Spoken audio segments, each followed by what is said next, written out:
Welcome back to the Jamez Report. Mr. Jamez here with another report. I told you I'd be back with some more videos. I told you I'd be back. So if you didn't believe me, then shame on you because Jamez is back at it. And I'm not going anywhere. There's no breaks. There's no vacations, especially in the wrestling world. Wrestling is continuing on even in this COVID crisis. So I am going to continue to give you reports as long as that's going on. Last night I had to make a decision. Do I watch and report on NXT, the aftermath of the Great American Bash, or do I watch Fight for the Fallen AEW? And I chose Fight for the Fallen because there was a lot of matches that a lot of people was excited about, including yours truly. I was excited to see what Sonny Kiss and Cody Rhodes was going to bring to the match. I was excited to see what was going to happen when Jon Moxley versus Brian Cage finally took place. I was excited to see the Lucha Brothers go against FTR. There was a lot of matches happening that I was excited to see. And I'm so gracious so grateful that I did.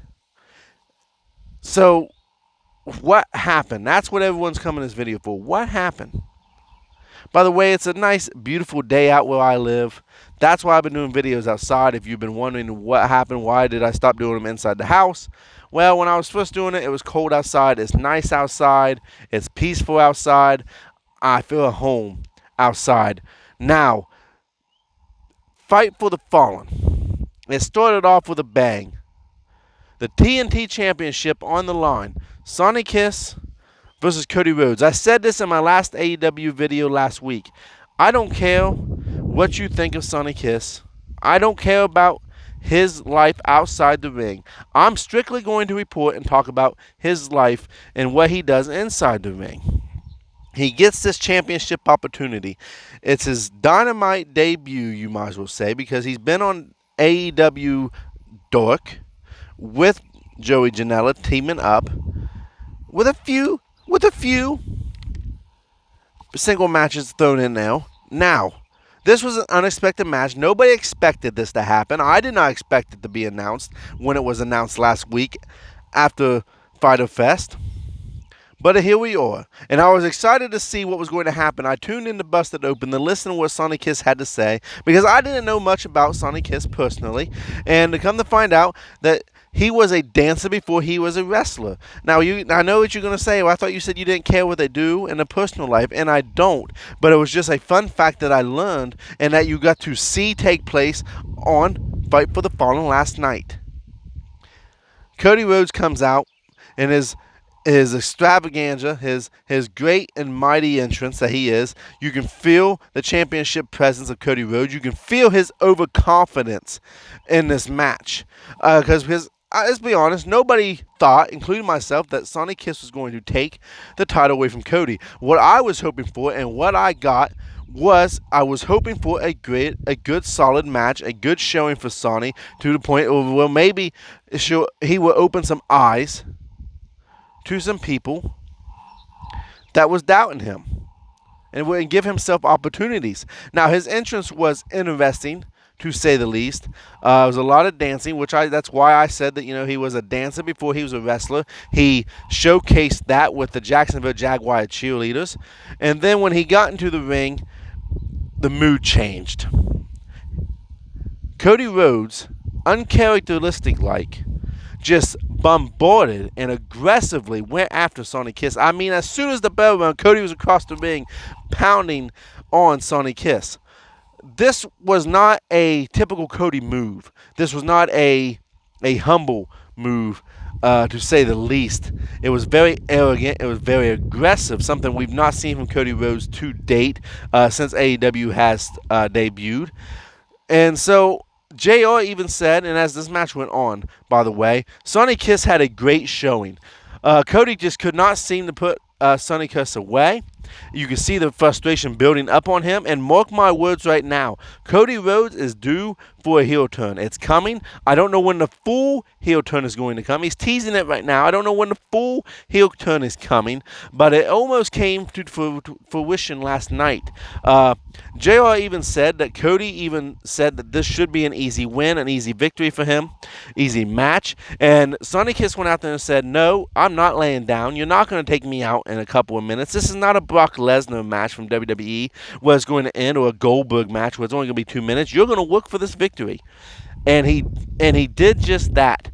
And I don't know who watched my video. If you haven't seen it, go back and look at it, my latest video, the Monday Night Raw recap. The match that Cody and Sonny Kiss had is the match that Randy Orton and R-Truth should have had. I remember I said this out in my head. What if R-Truth would have gave Randy Orton this big fight? Randy Orton just could not seem to get the upper hand, and that Randy Orton was surprised. The R-Truth, because anyone who knows who R-Truth is knows that he is a comedy act in the WWE. Knows that he's not a main eventer. So you look at Randy Orton versus R-Truth, and it's kind of like Cody Rhodes versus Sonny Kiss. But Sonny goes out there and they had the match to R-Truth, and Randy Orton should have had Monday night. This match was entertaining. This match was fast-paced. It was slowed down at times. It was something that you could follow. I could see these two going at it again because Sonny Kiss even stole Cody Rhodes' move, and Taz was on commentary at the time. Tony Schiavone had to be tested for COVID-19. No one knew anything more than that. So Taz was taking over commentary duties just for a little bit until he was going to get ready for his and Brian Cage's match against Jon Moxley. And so here's why I say Cody Rhodes is going to be turning heel. Here, I wrote down what he did. I already talked about his aggression at the beginning of the match. But when he got the upper hand at the beginning of the match, he began to do push-ups, arrogantly doing push-ups. His brutality outside the ring, Alabama slamming Sonny Kiss on the ramp, things of that nature. In the middle of his frustration of not being able to put Sonny Kiss away, he took off his weightlifting belt, and he looked at it, and you could tell he just wanted to whoop the dog crap out of Sonny Kiss, but he finally threw the belt away. He began to argue with the ref in a heelish fashion of saying, no, you're not counting fast enough, that was 3, not 2, things like that. Holding the submission, when he put Sonny Kiss in a submission, he held the submission up until the time where he had to break it. Them are not things that baby faces do. And the big one was right here, right now, as towards the end of the match, he takes off the turnbuckle pad, exposing the steel buckle. And ultimately, he is the one that ran into it. You can see the frustration building on Anderson, as Arn Anderson is saying, what is wrong with you? He's telling him to get his head out of his ass, to quote Arn Anderson. Arn Anderson was not happy, so Arn Anderson playing this coach of Cody Rhodes was fantastic done. He plays the coach but well. Sonny Kiss would ultimately get beat, but it was a fantastic showing and a great way to open up the night. The next match was the Lucha Bros versus FTR. And let me tell you something. This match, for me, ladies and gentlemen, was the match of the night. For me, it was the match of the night. It was exciting. It was entertaining. These are two of the best tag teams in the world, in my opinion, going at it. If you don't know who FTR was before they became FTR, they was in WWE as a revival, and it was not used properly once they hit the main roster. And they was very underrated, underused on WWE. They are showcasing what they are capable of. They are one of the very best, if not the very best, you can make the argument, tag team in AEW right now. And like I said, you can make the argument. But in my opinion, this was the best match of the night. Two very great teams. I love the Lucha Brothers, to be honest with you. I love FTR.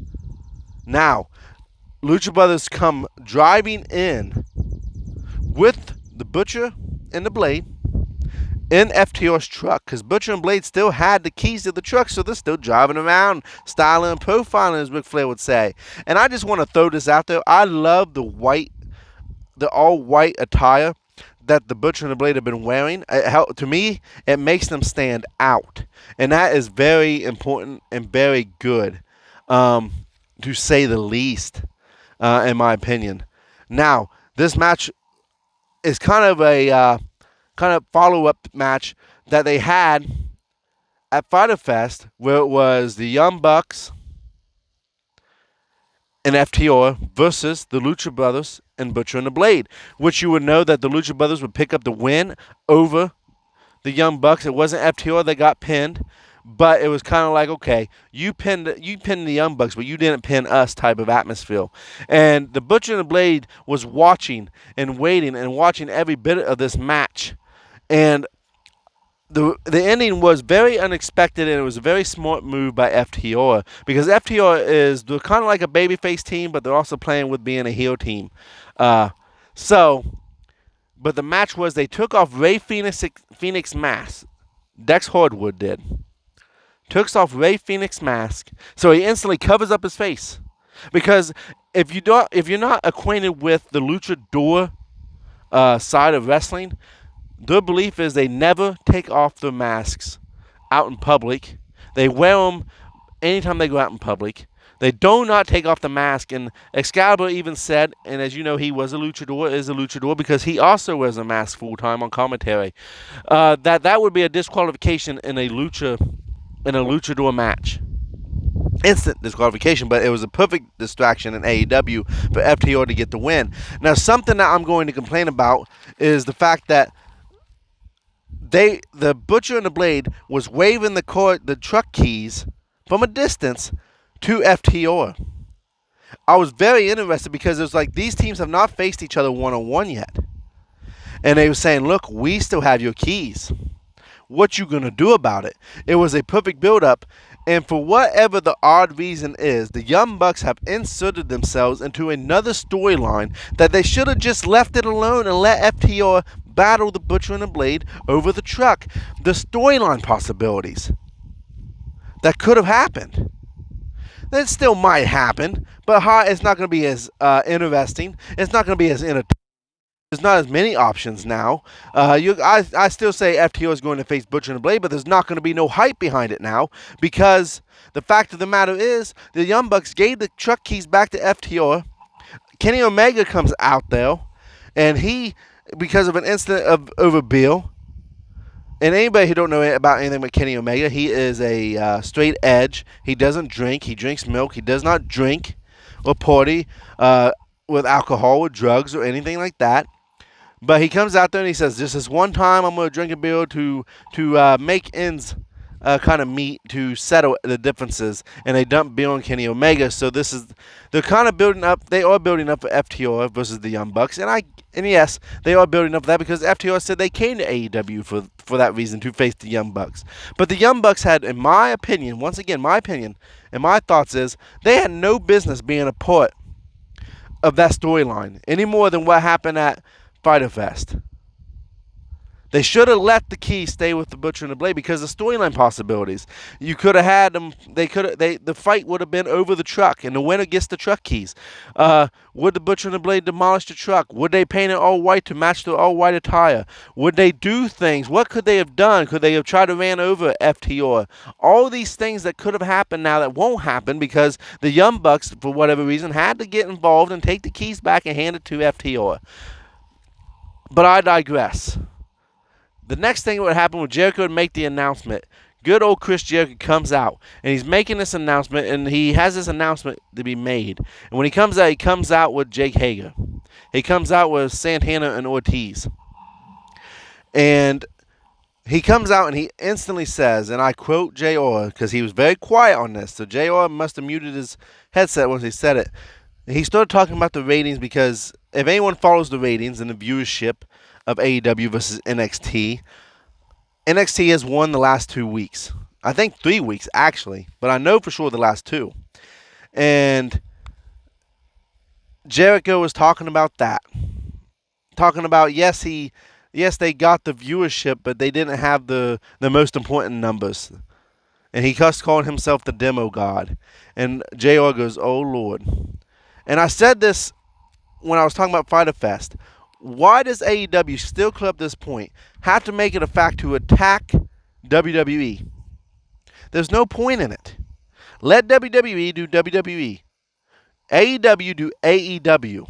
I get it, you're trying to build this rivalry. I get it, you're wanting to build this rivalry. I understand that fact.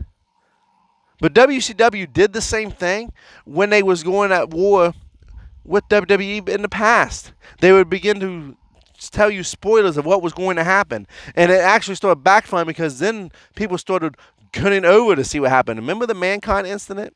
Need I say more? That's for your old-time fans. Old school.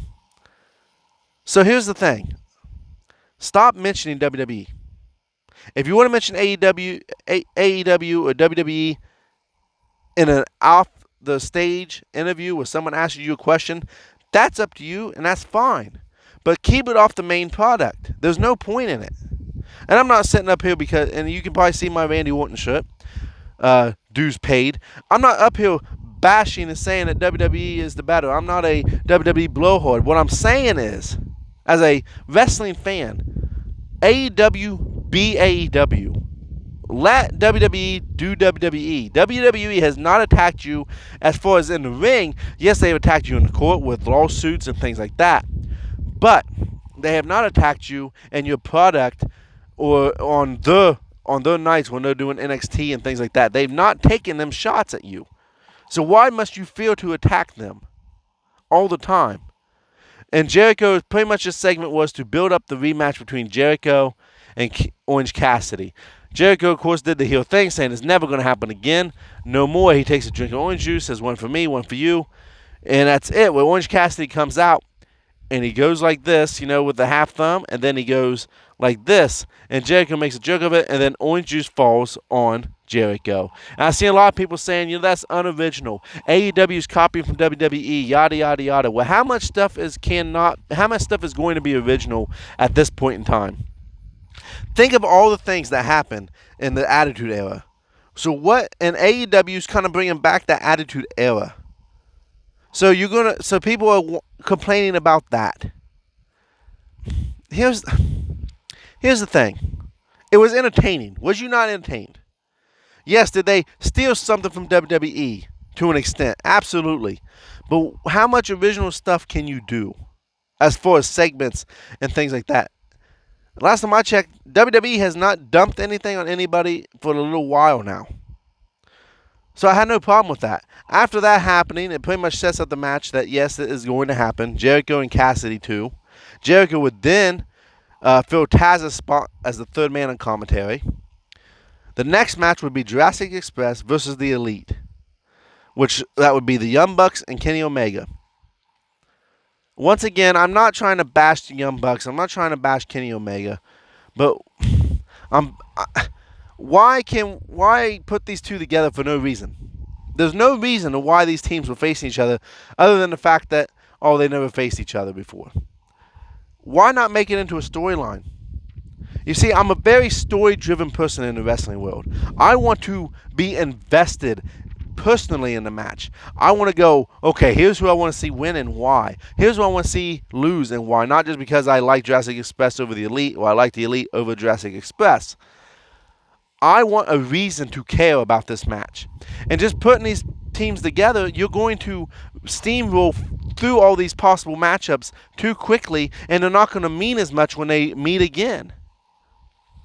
Kenny Omega was the main focus of this match. He was in the match for a majority of it. The Young Bucks had the moments, yes. But he was a big part of the match. He was in the ring the most. He did a lot more in the ring, etc. and etc. So, in this match, Kenny Omega gets the win over Marco Stunt. It was a solid match, to say the least. But it was a Kenny Omega shine through. He gets over Marco Stunt. And when I mean he gets over him, Marco Stunt's laying there knocked out after being pinned. And he gets over him. And then he just starts to beat the crap out of him. So now Kenny Omega, it seems like he's kind of following Adam Page's aggression. And I'm talking about Cowboy Adam Page or Hangman Adam Page. My apologies. He beats the crap out of him. They pull him off of him. There's a whole segment, a whole moment of them trying to calm Kenny down. So there's a possible heel turn coming for Kenny Omega as well. I'm interested to see if this storyline is going to continue. Maybe I'm wrong. Maybe that's why they had this match, to build a storyline between the three of them. But, yeah, so the next match would be the Nightmare Sisters, which would be, was the Bunny and Brandy Rhodes. They've been teaming up together on Dork. And if you don't know what AEW Dork is, you find it on YouTube by going to AEW, and it's on the channel on Tuesday nights. I believe it's at 7 or 8. It does start. They've been teaming up on Dork. And they went against two debut wrestlers, so you knew who was going to win that match. They're just kind of building this team up. Now, next would be Nyla Rose. She had an announcement. She did not make the announcement at Fyte Fest. She waited for Fight for the Fallen to make the announcement, and her announcement was who was going to be her manager. She said she had hired herself a manager, and I called it, ladies and gentlemen, in the video. If you haven't seen the video, go check it out. It's on my page. It is Vicky Guerrero. I absolutely love this pairing because Nyla Rose struggled on the mic. So what do? You put a legend in Vicky Guerrero with her, who is an expert on the mic, who is very talented on the mic, who is very good at getting heat, by the way. Even her theme song is annoying, and it makes me just want to just cover my ears and hate her even more than I thought I already could have. But I love this pairing, and I love how Nyla Rose was in the background as Vicky Guerrero was up to the camera like this. You can see Nyla Rose in the back corner here. Imagine Nyla Rose behind me. She's back there kind of going with the flow, flexing, slitting the throat, saying, you know what, Hashida, I'm going to take your title. I'm going to take my title back from you. And you could just see the aggression. So not only was you focused on Vicky, you were focusing on what Vicky was saying, but you were focusing on what Nyla Rose was doing in the background. She looked intimidating. She looked hungry. She looked fired up. She looks like a contender. This is the opposite of what happened also in my last video about AEW from last week with Brian Cage and Taz. Brian Cage does not do anything to make himself stand out when Taz is talking. He looks so small when he's with. But I digress from that. That's what you should do. If there's any wrestlers out there and you have a manager and they are doing the talking, don't let your manager outshine you. Do stuff in the background. Slit your throat. Do what you got to do to get noticed, even though your manager is talking. Shine the light on both of you. So I'm very interested to see where these two are going to go together. Most likely they are going to win back the championship. I am all for that, for the Nyla Rose to win back the championship. I thought her reign was too short. I thought her reign was pointless if you was only going to take it away so quickly. Let Nyla Rose be the monster heel that she is with Vicky Guerrero in the corner. Now it's on to the main event. Brian Cage versus Jon Moxley. Taz comes out. Taz begins to talk like Taz does. Once again, Brian Cage did nothing to stand out while Taz was talking. So here comes Jon Moxley. His music hits. Taz gets out of the ring. The match begins. Jon Moxley's plan is to focus on that bicep, that arm that Brian Cage had been postponed coming in to AEW because he had surgery on it. I'm going to be honest with you. This is going to make some people angry. If I haven't already made you angry and you're still tuning in. Brian Cage looked absolutely weak against Jon Moxley. If I didn't know any better, Brian Cage was the underdog going against Jon Moxley. Jon Moxley was a smaller guy. Cage was selling too much as the bigger, buffer man in that ring. He was selling too much to Jon Moxley. He was giving Jon Moxley too much. Jon Moxley instantly went after that arm, and it was just like a total debacle, in my personal opinion, in my professional opinion at that. Why did Brian Cage have to look so weak? Yes, he had a few moments, but not nearly as many moments that Jon Moxley had. This was a moment, even if Brian Cage would go on to lose this match, and I don't even agree with how he lost this match. Jon Moxley puts him in an armbar. He's wrenching on his arm. He's doing everything. He's looking directly at Taz, and Taz throws in the towel. Why? Not only did Brian Cage look weak in the beginning of the match, and I am frustrated, ladies and gentlemen, because I really wanted to see what Brian Cage had to offer. He's this big, buff dude. I know he's athletic. I've seen him in Lucha Underground when he was there. I've seen him on TNA when he was there. He is a talented wrestler. He goes out there and gets pretty much steamrolled almost by Jon Moxley. And you throw in the towel. All this talking, all this bragging up, all this FTW champion, the baddest man, the baddest champion out there, and you throw in the towel. And here's where I get even more frustrated. The arm was so hurt.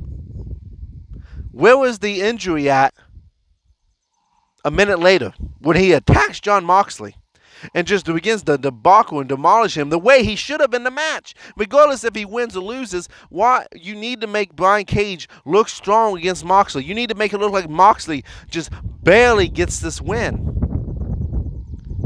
But instead, you have Moxley pretty much demolish Brian Cage. Have Taz throw in the towel. And then he just has no injury whatsoever, and he just attacks Jon Moxley like nothing until the lights go out, and then Darby Allin comes into play. So it's good. Excuse me, ladies and gentlemen. Excuse me on that. Darby Allin comes in, hits him in the throat with the skateboard, knocks him out of the ring, and then AEW goes off with Brian Cage trying to get back in, being held by everybody. Where was this aggression at during the match? I hope that between Darby Allin and Brian Cage rivalry, I really hope, and that's nothing they could have done. Why didn't you have Brian Cage dominate the match, and then Darby Allin comes in, interferes, costs him the match against Moxley, so he goes on against the storyline against Darby Allin, demolishes Darby Allin, then comes back for the championship a month or so later. I don't know. But let me hear your opinions. What did you think of AEW? How did you react to it? Did you enjoy AEW? Do you think I'm a complete idiot? Did I get it wrong? Tell me your opinions. I promise to comment back. I promise to have a conversation. What's some things that I missed that you wish I would have got into today? What's some stuff you want me to get into? Whether it's talking about a certain wrestler or a certain event going on in wrestling right now. Let me know in the comments. If you like this video, hit the like, hit the subscribe button down there below. That way you never miss a video from the Jamez Report. Every video I come out with, you'll get an instant update and saying, hey, Jamez Report is live. Jamez Report just dropped another video. Better go check it out. Tell your friends. Share this video on Facebook if you want.